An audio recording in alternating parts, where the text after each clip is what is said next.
हुआ है। बनाइए, बोलिए।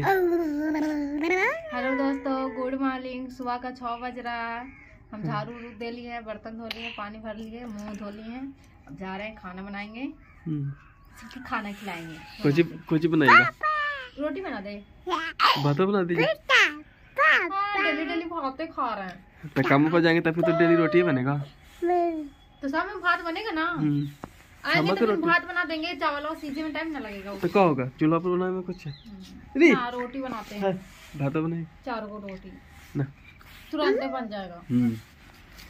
भात में सब्जी बन जाएगा, समय में सब्जी ना बनाएगा, खाली रोटी 4 को बना देगा गैस पर। चावल ना खाए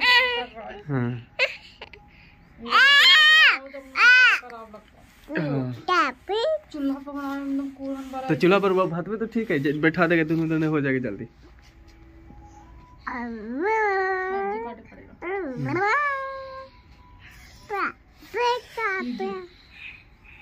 छोटा सा बड़ा सा तेरा बेटा की